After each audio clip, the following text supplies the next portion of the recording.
تعالیٰ کی بارگاہ میں کروڑہا مرتبہ سجدہ شکر بجا لاتے ہیں، کم از کم ہم ہفتے میں ایک مرتبہ نیت کر کے اجتماعی طور پر اپنی مسجد میں بیٹھتے ہیں کہ ہم خدا کا ذکر کریں گے۔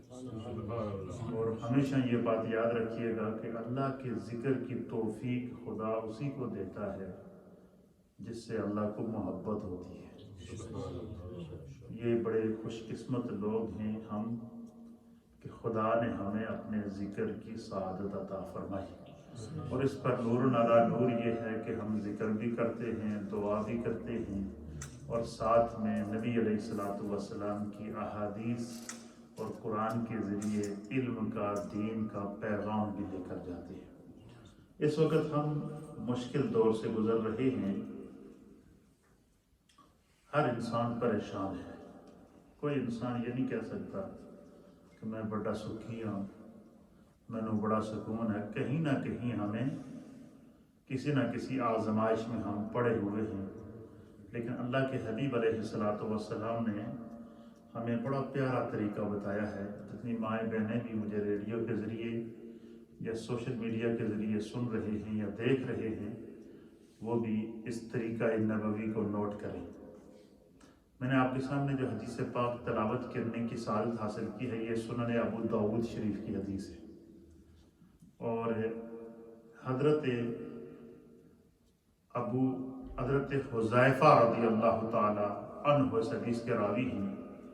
آپ فرماتے ہیں کہ کان النبی صلی اللہ تعالی علیہ وآلہ وسلم اذا حزبہ امر، آپ کہتے ہیں کہ حضور اللہ نبینا علیہ السلام کی یہ عادت مبارکہ ہوتی تھی کہ جب بھی انہیں کوئی معاملہ پیش آتا، کسی بھی قسم کا، جب بھی انہیں کسی بھی قسم کا کوئی مسئلہ پیش آتا، کوئی معاملہ پیش آتا، کوئی پرابلم پیش آتی، کوئی آزمائش آ جاتی، یا کوئی تکلیف ہوتی، یا کوئی دکھ ہوتا، تو نبی علیہ السلام اس پر ایک عمل بڑی ہمیشگی سے کیا کرتے تھے، بڑا آسان عمل ہے، اور یہ طریقہ نبوی ہے مصیبتوں سے نکلنے کا، یہ طریقہ نبوی ہے مصائب سے نکلنے کا، یہ طریقہ نبوی ہے آزمائشوں سے نکلنے کا، یہ طریقہ نبوی ہے مشکلات سے اپنے آپ کو نکالنے کا، اور یہ طریقہ نبی پاک صلی اللہ تعالی علیہ وآلہ وسلم ہے اپنے آپ کو ہر طرح کی آزمائش سے نکالنے کا۔ تو حضرت حذیفہ کہتے ہیں کہ کان النبی صلی اللہ تعالی علیہ وآلہ وسلم اذا حزبہ امر، کہ جب نبی علیہ السلام کو کسی بھی قسم کا کوئی مسئلہ، کوئی معاملہ پیش آتا، تو سب سے پہلا جو نبی علیہ السلام کا ریئیکشن ہوتا تھا اس مسئلے سے نمٹنے کے لیے، وہ کیا ہوتا تھا؟ صلی، حضور علیہ السلام فوراً نماز ادا کرتے تھے۔ کیا کرتے تھے؟ نماز ادا کرتے۔ ایک دفعہ صحابہ اکرام نے عرض کیا کہ یا رسول اللہ، یا حبیب اللہ، ہمارے ماں باپ آپ پر قربان ہو جائیں، ہم نے دیکھا کہ جب بھی آپ کو کوئی معاملہ پیش آتا ہے تو آپ سب سے پہلے فوراً 2 رکعت نماز ادا کرتے ہیں، اس میں کیا حکمت ہے؟ تو اللہ کے پیارے حبیب لبیب نبی رحمت صلی اللہ تعالیٰ علیہ وسلم نے فرمایا، آپ نے فرمایا کہ میرے رب کا قرآن مجید میں ارشاد ہے کہ وَاسْتَعِینُوا بِالصَّبْرِ وَالصَّلَاةِ، کہ نماز سے اور صبر سے مدد حاصل کیا کرے۔ فرمایا کہ جب بھی انسان کو کوئی مسئلہ پیش ہو، جب بھی کوئی مصیبت آئے، جب بھی کوئی پریشانی آئے، تو وہ کیا کرے؟ فرمایا کہ وہ نماز ادا کرے، اور وہ نماز کیا ہے؟ 2 رکعت نماز صلاۃ الحاجات کیا ہے؟ پھر اس نماز کو ادا کرنے کا طریقہ بھی نبی پاک صلی اللہ علیہ وسلم نے بتایا ہے دوسری حدیث کے اندر۔ یہ حدیث ہے مشکات شریف کی حدیث ہے، اور اس حدیث کے راوی ہے حضرت عبداللہ بن ابی اوفا رضی اللہ تعالیٰ عنہ۔ آپ بیان کرتے ہیں کہ رسول اللہ صلی اللہ تعالیٰ علیہ وآلہ وسلم نے ارشاد فرمایا، آقا علیہ السلام نے فرمایا کہ جسے اللہ سے کوئی حاجت ہو، یا کسی بندے سے کوئی حاجت ہو، جسے اللہ سے کوئی حاجت ہو یا کسی بندے سے کوئی حاجت ہو، تو وہ کیا کرے؟ سرکار دو عالم صلی اللہ علیہ وسلم نے فرمایا کہ وضو کرے، اور پھر 2 رکعت نماز پڑھ کر اللہ کی تعریف کرے۔ کیا کرے؟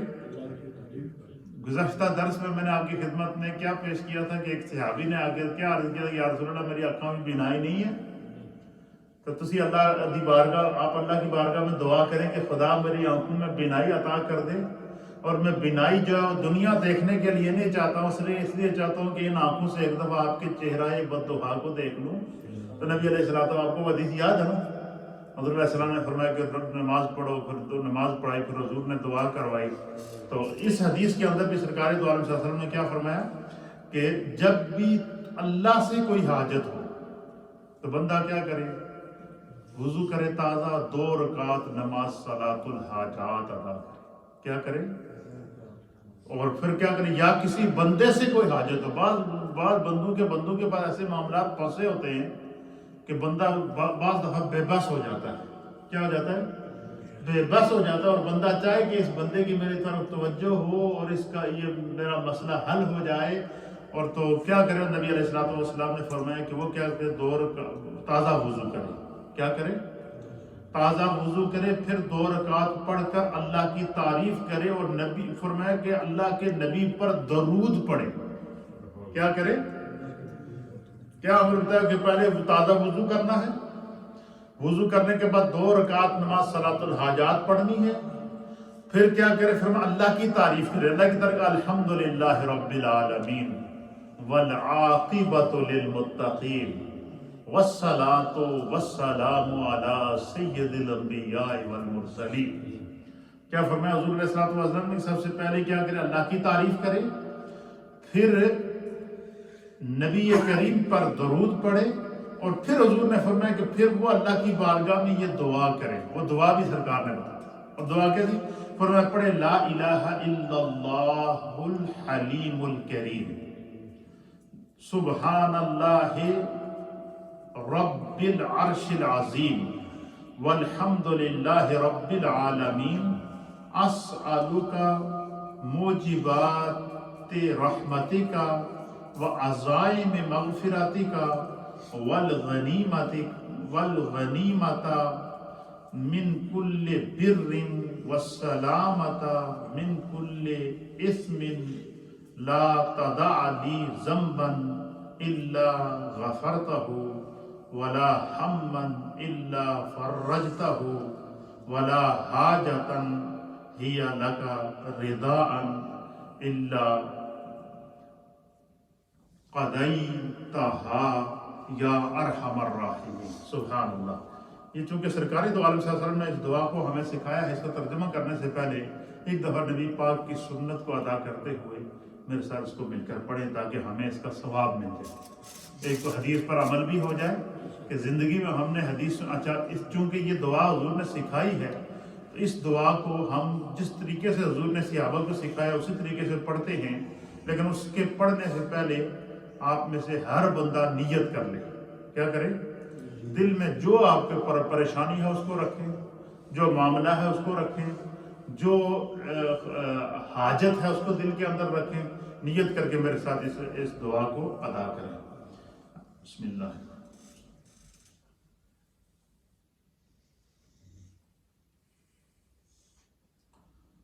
پڑھیں بسم اللہ الرحمن الرحیم۔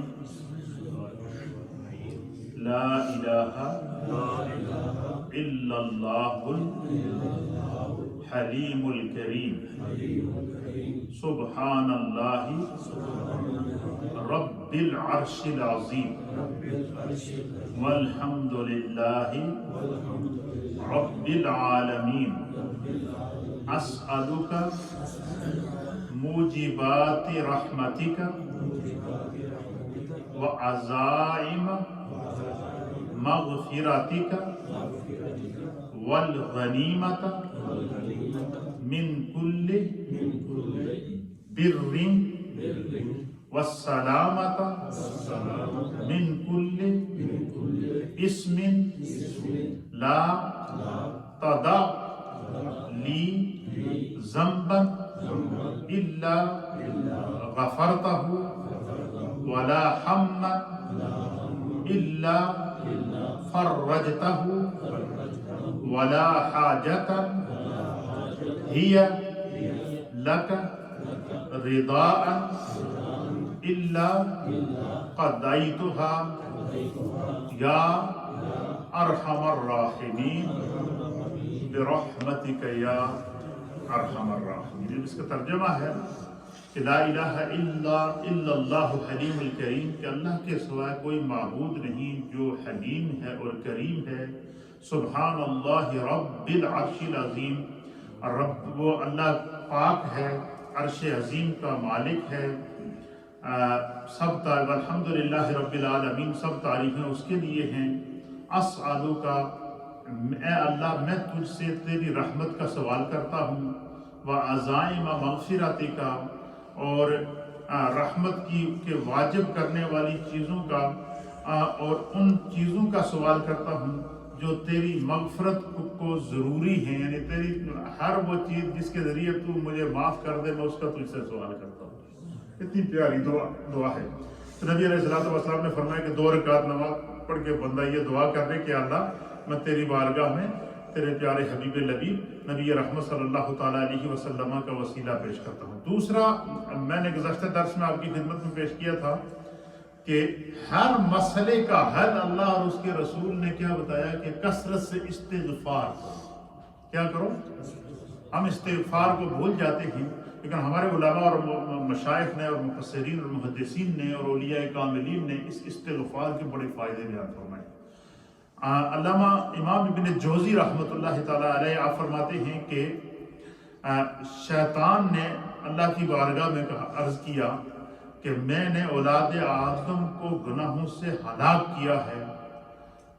شیطان نے کیا کیا؟ اللہ کی بارگاہ میں کیا عرض کیا کہ میں نے اپنے فریب کی وجہ سے، اپنے مکر کی وجہ سے، اپنے ہر طرح کی جو ہے وہ اس کی وجہ سے اولاد آدم کو میں نے کیا کیا ہے، جو ہے وہ ہلاک کیا ہے. لیکن پھر شیطان نے اللہ کی بارگاہ میں عرض کیا کہ بار الہ اولاد آدم نے مجھے استغفار کے ذریعے ہلاک کیا. شیطان نے کہا میں نے اولاد آدم کو، بندہ مومن کو ہلاک کرنے کے لیے کیا کیا؟ اس کو گناہوں میں مبتلا کیا، اس کو معصیت میں مبتلا کیا، اس کے دلوں میں وسوسے پیدا کیے. لیکن فرمایا کہ جب بھی مجھے پریشانی ہوئی اور مجھے اگر ہلاکت ہوئی ہے تو وہ اس وجہ سے ہوئی ہے کہ بندہ مومن کی یہ شان ہے کہ جب بھی اس سے گناہ ہوتا ہے وہ فوری طور پر کیا کر لیتا ہے؟ اس سے استغفار کرتا ہے. تو امام فرمایا کہ اور لا الہ الا اللہ محمد الرسول اللہ، لا الہ کا ذکر جب بندہ کرتا تو شیطان کرتا ہے کہ سمجھ لو میری ہلاکت شروع ہو جاتی ہے. استغفار سے شیطان پریشان ہوتا ہے. اس حدیث کا مفہوم کیا ہے کہ استغفار سے شیطان پریشان ہوتا ہے، کلمہ طیبہ سے شیطان پریشان ہوتا ہے.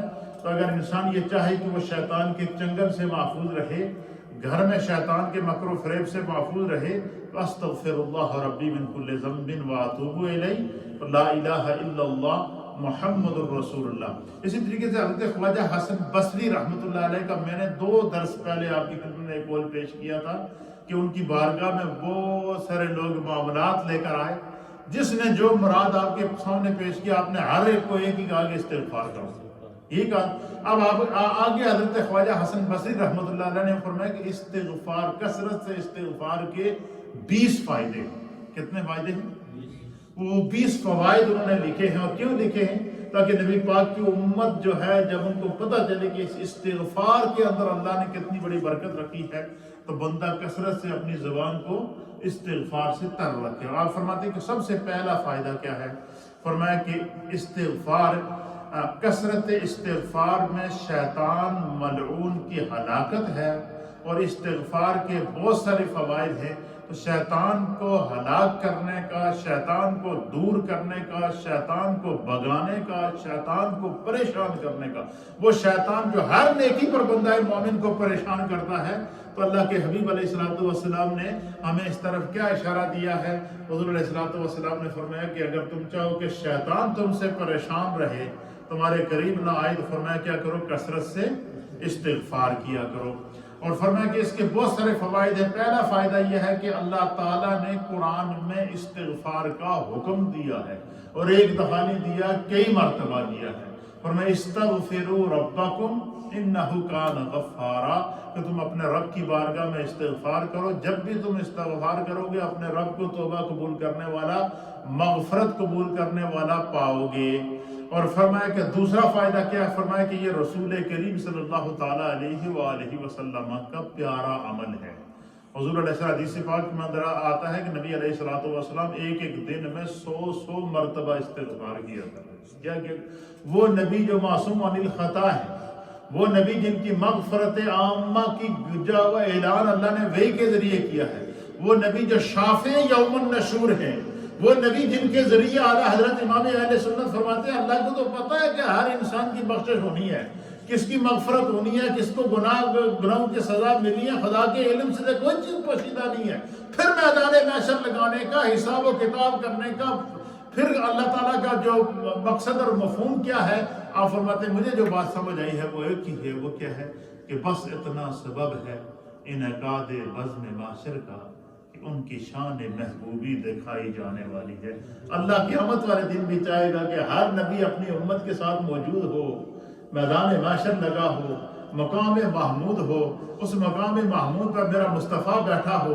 حضرت آدم علیہ السلام سے لے کر حضور علیہ السلام کی امت تک ہر بندہ میرے مصطفیٰ کا دیدار کرے، اور ہر ایک کی یہ خواہش ہو کہ مصطفیٰ ہماری شفاعت کرے. تو فرمایا کہ کثرت سے استغفار کرنا، کیا فرماتے ہیں حضرت خواجہ حسن بصری کے سرکار دو عالم صلی اللہ علیہ وسلم کا پیارا عمل ہے. حضور کو یہ عمل پسند ہے، اور جو عمل نبی کو پسند ہے وہ خدا کو پسند ہے. تو اگر بندہ یہ چاہے کہ بندہ اللہ کا بھی پسندیدہ بن جائے اور اللہ کے رسول کا بھی پسندیدہ بن جائے، تو کیا حضرت خواجہ حسن بصری کہتے ہیں کہ اسے چاہیے کہ وہ کثرت سے استغفار کرے. اور فرماتے ہیں کہ استغفار کا تیسرا فائدہ کیا ہے؟ آپ فرماتے ہیں استغفار کا تیسرا فائدہ یہ ہے کہ یہ گناہوں کی مغفرت کا ذریعہ ہے. کیا ہے؟ استغفار کیا ہے؟ گناہوں کی مغفرت کا ذریعہ ہے. نبی پاک صلی اللہ علیہ وسلم نے فرمایا کہ جب بھی تم سے گناہ ہو تو فوراً استغفار کر لیا کرو. فرمایا کہ ہر گناہ کے بعد اگر بندہ استغفار کرے گا تو جو اس نے گناہ کیا اس کے بعد جو استغفار کیا وہ اس کے گناہ کا کفارہ بن جائے گی. کیا ہو جائے گی؟ تو فرمایا کہ استغفار کا تیسرا فائدہ کیا ہے؟ استغفار کا تیسرا فائدہ یہ ہے کہ یہ گناہوں کی مغفرت کا ذریعہ ہے. پھر فرماتے ہیں کہ استغفار کا چوتھا فائدہ یہ ہے کہ کثرت سے استغفار کرنے والے کو اللہ جنت میں اعلیٰ مقام عطا فرماتا ہے. آپ دیکھیں نا، ہمارا کوئی بندہ فوت ہو تو ہم اس کے لیے کیا دعا کرتے ہیں کہ یا اللہ اس کے گناہوں کی مغفرت فرما اور اس کو جنت الفردوس میں اعلیٰ مقام عطا. اب دیکھیں کیا پتا ہمارے مرنے کے بعد کوئی ہمارے لیے دعا کرنے والا ہو نہ ہو. تو اس لیے فرمایا کہ جو بندہ یہ چاہے کہ دنیا میں اپنے لیے جنت ٹھکانہ بنا لے، دنیا میں اپنے لیے دعائیں ایڈوانس آگے بھیج دے، تو وہ کیا کرے؟ فرمایا کہ یہ کثرت سے استغفار کرنے سے اللہ تعالیٰ بندے کے لیے جنت لکھ دیتا ہے. تو اس لیے کثرت سے دنیا میں اپنے لیے جنت کا انتظام کرنا. ہم دنیا میں کتنی کوشش کرتے ہیں ہمارے پاس اچھا مکان ہو، ہمارے پاس اچھی گاڑی ہو، ہمارے پاس اچھی جاب ہو، ہماری اچھی عزت ہو، خاندان میں عزت ہو، علاقے میں عزت ہو، برادری میں عزت ہو، جس ماحول میں ہم رہ رہے ہیں اس ماحول کے اندر عزت ہو. یہ ہم چاہتے ہیں یا نہیں چاہتے؟ حضور نے فرمایا بندہ چاہے کہ میں جس وقت دنیا سے جاؤں تو جنت میرا انتظار کرتی رہے، تو فرمایا بڑا آسان عمل ہے. اور وہ کیا ہے؟ چلتے پھرتے اٹھتے بیٹھتے ایک ہی وظیفہ کرے، استغفر اللہ ربی من کل ذنب واتوب الیہ. پڑھے بسم اللہ الرحمن الرحیم، استغفر اللہ ربی من کل ذنب واتوب الیہ. حضرت خواجہ حسن بصری فرماتے ہیں کتنے فائدے ہو گئے؟ 4. حضرت خواجہ حسن بصری فرماتے ہیں کہ استغفار کا 5واں فائدہ کیا ہے؟ آپ فرماتے ہیں استغفار کا 5واں فائدہ یہ ہے کہ جو بندہ کثرت سے استغفار کرتا ہے اللہ تعالیٰ اس استغفار کی برکت سے اس کے دل کے اندر جو گناہوں کی سیاہی جمی ہوتی ہے، اس کے دل کے اندر جو گناہوں کی کائی جمی ہوتی ہے، اس کا دل جو گناہوں کی وجہ سے سیاہ ہو چکا ہوتا ہے، خدا استغفار کی برکت سے اس کے دل سے گناہوں کی سیاہی کو مٹا دے گا. اللہ استغفار کی، دیکھیں کتنا چھوٹا سا عمل ہے اور اس کے فائدے کتنے ہیں. اگر ایک استغفار کے یہ فائدے ہیں تو 5 وقت کی فرض نماز ادا کرنے کا کتنا بڑا فائدہ ہوگا، تلاوت قرآن کا کتنا بڑا فائدہ ہوگا. نیکی کرنے کا کتنا بڑا فائدہ ہوگا، رجوع اللہ کا کتنا بڑا فائدہ ہوگا۔ تو پانچواں فائدہ اس کا کیا بتایا کہ استغفار کرنے سے دل پاک ہوتا ہے۔ کیا ہوتا ہے؟ یہ یاد رکھیے کہ بڑے بڑے لطیف نقطے میں آپ کے لیے تلاش کر کے لایا ہوں۔ استغفار کے 20 فائدے، اور یہ کون بتا رہا ہے؟ حضرت خواجہ حسن بصری، جو اللہ کے ولی تھے، اور ایسے ولی تھے کہ جنہیں خدا نے معرفت کا مقام عطا فرمایا تھا، اور وہ مشاہداتی دنیا کے شاہسوار تھے۔ تو آپ نے فرمایا کہ استغفار کا پہلا فائدہ کیا تھا کہ یہ اللہ تعالیٰ کی طرف سے حکم ہے۔ دوسرا فائدہ کیا ہے کہ گناہوں کی یہ رسول پاک کا پیارا عمل ہے۔ اور تیسرا فائدہ کیا ہے کہ یہ گناہوں کی مغفرت کا ذریعہ ہے۔ اور استغفار کا چوتھا فائدہ کیا ہے؟ اس سے جنت ملتی ہے۔ اور استغفار کا پانچواں فائدہ کیا ہے؟ اس سے دل کی سیاہی دور ہو کر دل کے گناہوں کی کائی کو مٹا کر اللہ دل کو اجلا بنا دیتا ہے، دل کو پاک بنا دیتا ہے، دل کو صاف بنا دیتا ہے۔ اور فرماتے ہیں کہ استغفار کا چھٹا فائدہ کیا ہے؟ آپ فرماتے ہیں کہ استغفار کے چھٹا فائدہ یہ ہے کہ اللہ تعالیٰ اس سے سکون قلب عطا فرماتا ہے، دل کا سکون عطا فرماتا ہے۔ مجھے بتائیں آج دنیا میں کون بندہ ہے جس کو دل کے سکون کی ضرورت نہیں ہے؟ کتنے لوگ پریشان پھر رہے ہیں، کہتے ہیں سکون نہیں ہے۔ تو آپ نے فرمایا کہ اللہ کی سکون حاصل کرنے کا کیا طریقہ ہے؟ فرمایا کہ استغفار کرو، کثرت سے تمہیں دل کا سکون مل جائے گا۔ اور اللہ بیان فرماتا ہے کہ دل کا اطمینان چاہتے ہو تو ایک اور نسخہ ہے، اور نسخہ ربانی ہے، وہ کیا ہے؟ فرمایا الا بذکر اللہ تطمئن القلوب، کہ اللہ کے ذکر کو کثرت سے کیا کرو۔ اللہ کے ذکر سے کیا ہوتا ہے؟ دلوں کو اطمینان ہوتا ہے۔ تو استغفار کا چھٹا فائدہ کیا ہے؟ اس سے دل کو سکون نصیب ہوتا ہے۔ پھر فرماتے ہیں کہ استغفار کا ساتواں فائدہ کیا ہے؟ فرماتے ہیں استغفار کا ساتواں فائدہ یہ ہے کہ اس سے اللہ تعالیٰ کی استغفار کرنے والے پر اللہ تعالیٰ کی رحمت کا نزول ہوتا ہے۔ جس جگہ استغفار کی جاتی ہے اس جگہ رحمت کا نزول ہوتا ہے۔ جو بندہ استغفار کرتا ہے اس پر خدا کی رحمت کا نزول ہوتا ہے۔ مجھے بتائیں یہ کتنا پیارا عمل ہے، رحمت بھی مل رہی ہے، کرم بھی مل رہا ہے، فضل بھی مل رہا ہے، دل بھی پاک ہو رہا ہے، سکون قلب بھی مل رہا ہے، سکون ذہن بھی مل رہا ہے، سکون تخیل، تفکر اور تصور بھی مل رہا ہے۔ تو فرمایا کہ استغفار کا ساتواں فائدہ کیا ہے؟ جو بندہ استغفار کرتا ہے اس پر خدا کی رحمت کا نزول ہوتا ہے۔ اور استغفار کا آٹھواں فائدہ کیا ہے؟ فرمایا کہ استغفار کا آٹھواں فائدہ یہ ہوتا ہے کہ انسان کی قبر کا سب سے بہترین پڑوسی، قبر کا، دیکھیں ہم دنیا میں رہتے ہوئے ہمیں ظاہر ایک خواہش ہوتی ہے کہ ہمارا کوئی جو پڑوسی ہو وہ اچھا ہو، سڈا پڑوسی جگہ کی ہو وہ کیا ہوئے؟ چنگا ہو گیا، ہمسایہ نیبر ہمارا بہت اچھا ہو۔ تو پھر حضور علیہ السلام نے فرمایا کہ بندہ اگر یہ چاہے کہ اس کا قبر کا پڑوسی بہت اچھا ہو تو فرمایا وہ دنیا میں کثرت سے استغفار کرے، خدا اس کو قبر کا پڑوسی بھی اچھا فرمائے۔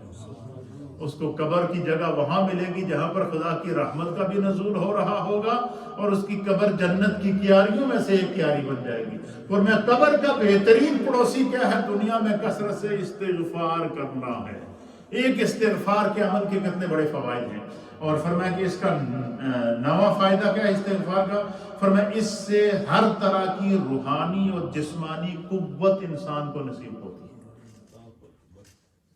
دل کی قوت، روح کی قوت، روحانی طاقت، جسمانی طاقت۔ اگر فرمایا بندہ چاہے تو کثرت سے استغفار کرے، خدا اس کے جسم کو بھی توانا بنائے گا، اس کے ذہن کو بھی توانا بنائے گا، اس کے دل کو بھی توانا بنائے گا، اس کی روح کو بھی توانا بنائے گا۔ اسی لیے کہتے ہیں کہ جب بندہ جس بندے کو خدا اطمینان عطا کر دے، سکون عطا کر دے، وہ دنیا میں رہے پھر بھی پرسکون رہتا ہے۔ کیوں؟ اللہ کا فیصلہ الا ان اولیاء اللہ لا خوف علیہم ولا هم یحزنون۔ فرمایا دنیا پریشانی میں پھر رہی ہوتی ہے، اللہ کے ولی کو کوئی پریشانی ہوتی نہیں۔ دنیا غموں میں ڈوبی ہوتی ہے، اللہ کے ولی کو کوئی غم ہوتا ہی نہیں ہے۔ خدا اس کو نہ خوف دیتا ہے نہ غمگین کرتا ہے۔ وجہ کیا ہے؟ فرمایا کہ بندہ اگر یہ چاہے کہ اسے روحانی طاقت نصیب ہو، جسمانی طاقت نصیب ہو، دنیا کی آفات، بلیات، مصائب، آلام، دنیا کے جھمیلوں سے بے خوف ہو جائے، تو فرمایا کہ وہ اپنے آپ کو اپنے رب کی طرف لگائے رکھے، چلتے پھرتے اٹھتے بیٹھتے استغفر اللہ استغفر اللہ استغفر اللہ استغفر اللہ استغفر اللہ۔ کتنا پیارا جدید، کتنے اس کے فائدے ہیں، ایک وظیفے کے اتنے بڑے فائدے ہیں. اور فرماتے ہیں کہ استغفار کے کا 10واں فائدہ یہ ہے کہ جو بندہ کثرت سے استغفار کرتا ہے اسے خدا بندے قدوس رزق حلال عطا فرماتا ہے. اس کو اللہ کیا کر دیتا ہے، یعنی حرام رزق سے، حرام ذریعے سے کمانے سے، حرام کام سے خدا اس کو محفوظ کر دیتا ہے. کیوں؟ توبہ وہی کرتا ہے جس کے دل میں خوف خدا ہو. استغفار وہی کرے گا جس کے دل میں خوف خدا ہوگا. استغفار وہی کرے گا جس کی سوچ میں خوف خدا ہوگا. استغفار وہی کرے گا جس کے تصور میں خوف خدا ہوگا. استغفار وہی کرے گا جس کے تخیل میں خوف خدا ہوگا. تو فرمایا کثرت سے استغفار کرنے والے کو کیا ہوتا ہے، فرمایا کہ اس کو اللہ تعالیٰ رزق حلال عطا فرماتا ہے. حرام کاموں سے، حرام روزی سے خدا اس کو بچا لیتا ہے. اگر کسی بے خیالی کی وجہ سے اس کا کام، اس کا قدم، اس کی سوچ، اس کا جسم حرام کی طرف بڑھ بھی جائے تو خدا اپنی رحمت سے اسے بچا لیتا ہے. فوراً اس کے دل میں خوف پیدا ہو تو وہ استغفر اللہ کہہ دیتا ہے. تو اگر رزق حلال کی کثرت چاہتے ہو تو کیا کرو؟ حضرت خواجہ حسن بصری کہتے ہیں استغفار کرو. کہتے ہیں کہ اگر اللہ کی رحمت کا نزول چاہتے ہو تو حضرت خواجہ حسن بصری کہتے ہیں استغفار کرو. آپ فرماتے ہیں اگر قلبی سکون اور اطمینان چاہتے ہو تو استغفار کرو. جنت چاہتے ہو تو استغفار کرو. جہنم سے بچنا چاہتے ہو تو استغفار کرو. سکون قلب چاہتے ہو تو استغفار کرو. دل کی پاکی چاہتے ہو تو استغفار کرو. اور فرمایا کہ اللہ کے رسول کا پیار چاہتے ہو تو استغفار کرو. اللہ اکبر. آپ فرماتے ہیں کہ استغفار کا 11واں فائدہ کیا ہے؟ فرمایا استغفار سے انسان کے نفس کو اللہ تعالیٰ غم سے، پریشانی سے، مایوسی سے، شہوت سے، وسوسوں سے اور ہر طرح کی میل کچیل سے پاک کر دیتا ہے. یہ استغفار کا 11واں فائدہ ہے. اور استغفار کا 12واں فائدہ کیا ہے؟ فرماتے ہیں کہ جو ہے وہ اللہ کا جو بندہ کثرت سے استغفار کرتا ہے تو حضرت خواجہ حسن بصری کہتے ہیں کہ یہ میرا تجربہ ہے، خدا اس کی اولاد کو نیک بناتا ہے. اللہ اکبر. مجھے بتائیں کون بندہ یہ نہیں چاہتا کہ میری اولاد نیک ہو؟ تو فرمایا کہ اگر بندہ یہ چاہے کہ اللہ مجھے میری اولاد کو نیک بنا دے، میری اولاد کو بری صحبت سے بچائے، برے کاموں سے بچائے، بری سوسائٹی سے بچائے اور ہر طرح کے برے کام سے اور گناہ سے میری اولاد کو اللہ بچا کے رکھے، فرمایا اس نیت سے بندہ استغفار کی ایک تسبیح پڑھ لیا کرے کہ خدایا میری اولاد کی حفاظت کر، اے اللہ میرے بچوں کو نیک بنا، اے اللہ انہیں رزق حلال عطا فرما، اے اللہ ان کی حفاظت فرما، اے اللہ انہیں دیندار بنا، خدایا ان کی حفاظت فرما. تو فرمایا کثرت استغفار کرنے سے خدا بندے قدوس اولاد کو نیک بناتا ہے. کتنا پیارا وظیفہ جی. اور 13واں فائدہ کیا ہے استغفار کا؟ حضرت خواجہ حسن بصری فرماتے ہیں کہ جو یہ ہر لا علاج بیماری کا علاج اللہ نے استغفار کا رکھا ہے. ہر وہ بیماری جس سے انسان مایوس ہو جائے اور ڈاکٹروں سے بھی پریشان پھرتا رہے تو فرمایا کہ وہ پھر ڈاکٹر کو تو چھوڑ سکتا ہے، دوائی کو تو چھوڑ سکتا ہے، لیکن فرمایا کہ استغفار کو نہ چھوڑے. چلتے بیٹھتے اٹھتے بیٹھتے گئے استغفر اللہ، شاید یہ بیماری میرے کسی گناہ کی وجہ، نیت کر لے کہ شاید یہ جو میری تکلیف ہے یہ میری کسی گناہ کی وجہ سے مجھے ملی ہے، شاید یہ میری تکلیف ہے یہ میری کسی بھول کی وجہ سے مجھے ملی ہے، شاید میں یہ جس مصیبت میں آ گیا ہوں یہ کسی بھول کی وجہ سے مجھے، میری کسی غلطی یا کسی گناہ کی وجہ سے میں نے خدا کو ناراض کر لیا، اس لیے میرے رب نے مجھے آزمائش میں ڈال دیا، اس لیے میں واپس اپنے رب کی طرف رجوع کرتا ہوں، استغفار کرتا ہوں. فرمایا کثرت استغفار سے لا علاج بیماری اس کو نقصان نہیں پہنچا سکتی، خدا اس بیماری سے شفا کی سبیل نکالے گا. اللہ اکبر. اور 14واں فائدہ حضرت خواجہ حسن بصری فرماتے ہیں کہ اس سے انسان کو دنیا کی بہترین زندگی نصیب ہوتی ہے. کیا کرتی ہے؟ دنیا کی. اور یہ استغفار کے 20 فوائد جو ہیں یہ میں نے لکھ کر اپنے فیس بک پیج پہ بھی لگا دیے ہیں، آپ وہاں سے پڑھ کر ان کو نوٹ بھی کر سکتے ہیں. یہ میرے نیٹ پہ جائیں گے آپ میرے فیس بک پیج کے اوپر، تو اس کے اوپر میں نے یہ 20 فوائد بھی ساتھ میں لگا دیے ہیں تاکہ بسا ہوگا تو آپ کہہ سکتے ہیں کہ آپ نے پورے آدھے گھنٹے کی گفتگو کر دی، ہمیں ساری تو نہیں یاد ہو سکتی، تو اگر آپ وہ چاہیں کہ اس کا پرنٹ بھی نکالنا چاہیں تو وہ آپ پرنٹ بھی اس کا نکال سکتے ہیں۔ تو کیا فرماتے ہیں استغفار کا 14واں فائدہ کیا ہے؟ 14واں فائدہ یہ حضرت خواجہ حسن بصری فرمائے کہ اس سے انسان کو دنیا کی بہترین زندگی نصیب ہو۔ دنیا کی بہترین زندگی، ایسی زندگی جس پر خدا کو بھی ناز، مصطفیٰ کو بھی ناز، دوستوں کو بھی ناز، گھر والوں کو بھی ناز۔ اور اب دیکھیں نا کوئی نیک بندہ نمازی جو ہمہ وقت ہمارے درمیان رہتا ہے، جب وہ فوت ہو جاتے ہیں تو ہم اسے کتنا یاد کرتے ہیں، کتنا یاد کرتے ہیں، یار یہ کونا اس میں وہ شخص ہمارے ساتھ بیٹھا ہوتا تھا، یہ شخص ہمارے ساتھ بیٹھا ہوتا تھا۔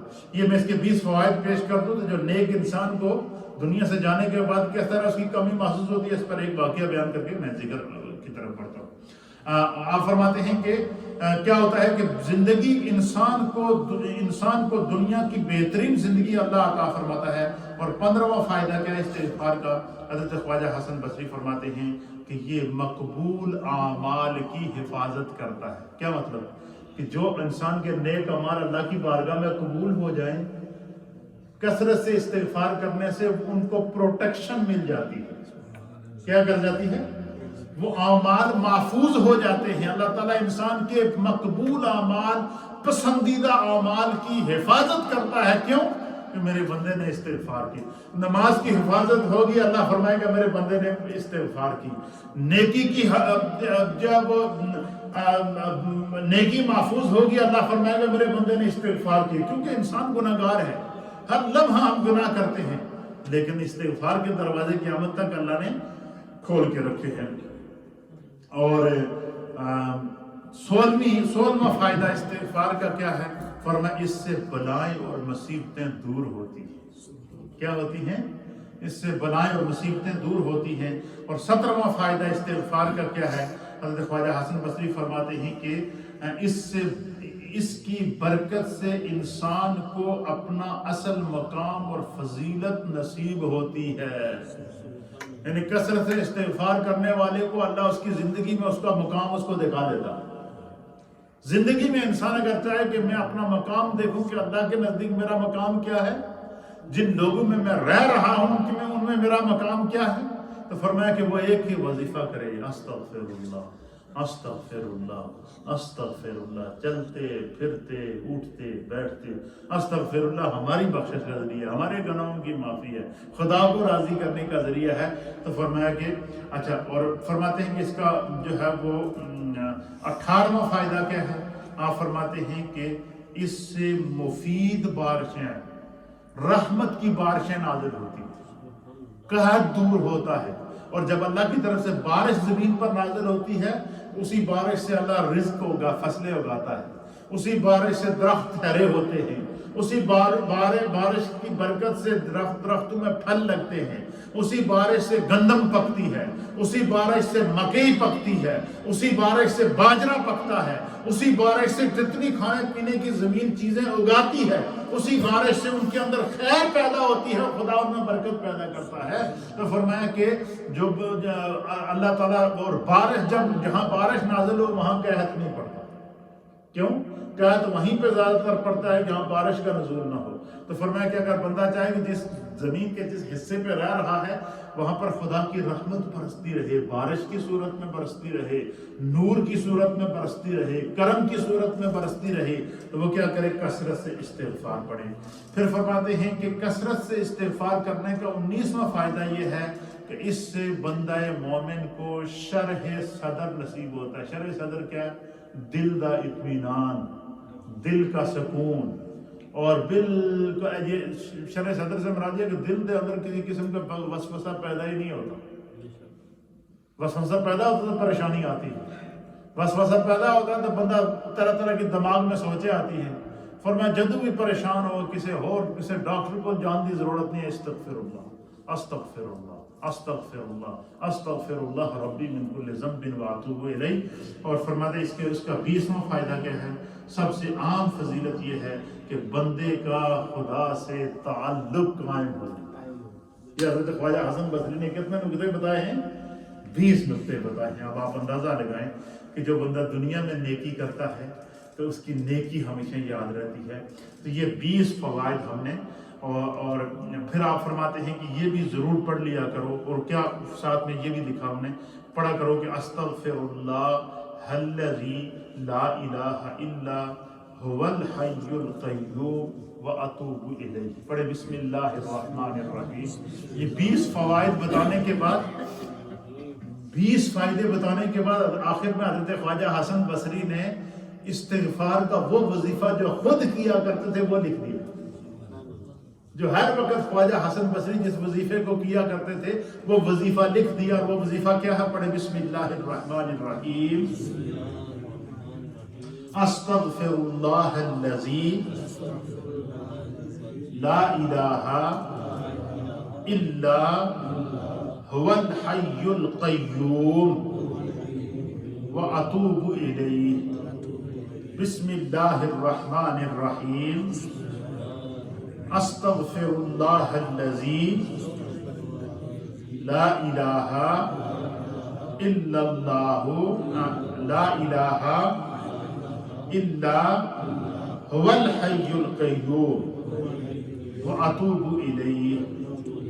بسم اللہ الرحمن الرحیم. استغفر اللہ الذی لا الہ الا هو الحی القیوم واتوب الیہ. کتنا پیارا وظیفہ، کتنا پیارا وظیفہ. تو یہ سارے پورے جو استغفار کے 20 فوائد ہیں یہ سارے میں نے کیا کر دیے ہیں؟ لکھ دیے ہیں. میری فیس بک پر بھی موجود ہیں، ان کو بھی آپ، اور میں اس کا جو ہے وہ جو ہمارا نمازیوں کا جو واٹس ایپ گروپ ہے اس کے اوپر بھی آپ لوگوں کو بھیج دوں. اس کو اپنے پاس لکھ کر رکھیں، اس کو پڑھتے رہیں. شاید یہی عمل ہماری بخشش کا ذریعہ بن جائے. جو یہ علم ایک نور ہے، یہ موتی ہیں، یہ ایسا تصور اور تخیل ہے جو خدا ہمیں عطا فرمائے اور اللہ اس دولت سے ہمیں مالا مال فرمائے. یہ دیکھیں صرف ایک استغفار کے اوپر خواجہ حسن بصری جو اللہ کے وہ ولی کامل ہیں جنہیں قرب الہی نصیب ہوا، اور نبی پاک کی امت کو وہ بتا دیا جاتے ہوئے تاکہ امت کثرت سے امت کی مغفرت ہو جائے. یہی وجہ ہے کہ جب نبی پاک صلی اللہ علیہ وسلم کے ایک تابعی جنہوں نے نبی پاک صلی اللہ علیہ وسلم کا زمانہ پایا، حضور پر ایمان لائے لیکن حضور کا دیدار نہ کر سکے، ان کا نام تھا حضرت اویس قرنی، جن کو خیر التابعین کہا گیا ہے. نبی پاک صلی اللہ علیہ وسلم کے تابعین میں سے سب سے بہترین تابعی وہ کون تھے؟ حضرت جو ہے وہ خواجہ اویس قرنی رضی اللہ تعالیٰ عنہ. حضور علیہ السلام کی مجلس لگتی تھی صحابہ اکرام سے. حضور علیہ السلام فرماتے تھے کہ میرا اویس ایسا ہے، میرا اویس ایسا ہے، میرے اویس کے ہاتھ پر داغ ہے، میرا اویس یہ کر رہا ہے، میرا اویس یہ کر رہا ہے. حضور علیہ السلام ان کے فضائل بیان کرتے تھے. نبی پاک کی بارگاہ میں صحابہ بیٹھے تھے. حضرت فاروق اعظم اور حضرت مولا کائنات نے عرض کیا کہ حضور کیا آپ کے صحابہ میں سے کوئی ایسا خوش قسمت ہے جو آپ کے اویس سے ملاقات کرے گا؟ تو حضور نے فرمایا ہاں، عمر تم اور علی اس سے ملو گے. اب مجھے ایک صحابی، اور وہ بھی صحابی عام نے جو خلفائے راشدین میں سے 2 عظیم خلفاء ہیں، انہوں نے خواہش ظاہر کی. تو حضور نے فرمایا کہ تم دونوں میرے اویس سے ملو گے تو تم ایسا کرنا کہ تمہیں جب میرے اویس سے ملاقات ہو تو حضور علیہ السلام نے اپنا کرتا مبارک، اپنی قمیض مبارک، اپنا جبہ مبارک اتار کر کیا کیا؟ حضرت فاروق اعظم اور ملائکہ کائنات کو دیا کہ جب بھی تمہاری میری اویس سے ملاقات ہو نا، یہ میری طرف سے اسے گفٹ دے دینا. کیا کر دینا؟ تحفہ دے دینا. پھر نبی علیہ السلام کا وصال ہو گیا. حضور علیہ السلام کے وصال کے بعد سیدنا صدیق اکبر کا دور خلافت آیا. سیدنا صدیق اکبر کے دور خلافت کے بعد جب فاروق اعظم کا دور خلافت آیا تو حضرت فاروق اعظم کو اس وقت یاد آیا کہ نبی پاک نے فرمایا کہ میرا اویس تمہیں ملے گا اور وہ قرن کا رہنے والا ہے.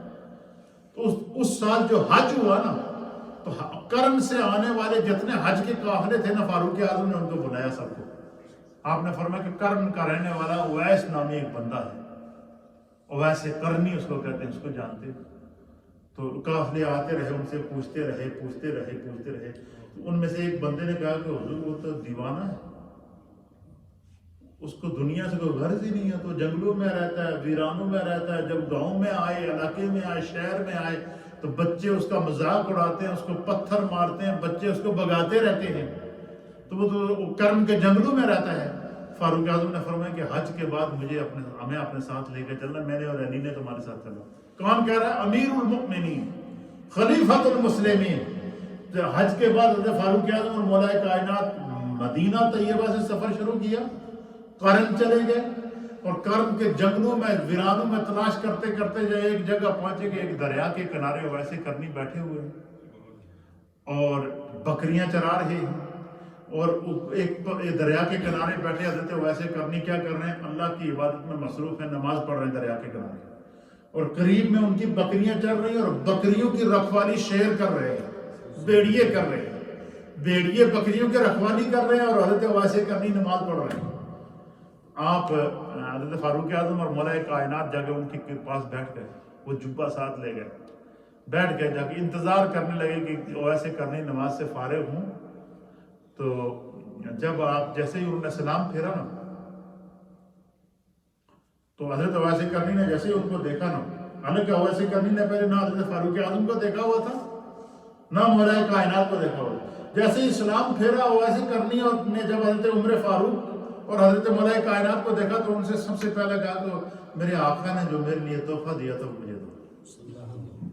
کیا کہا؟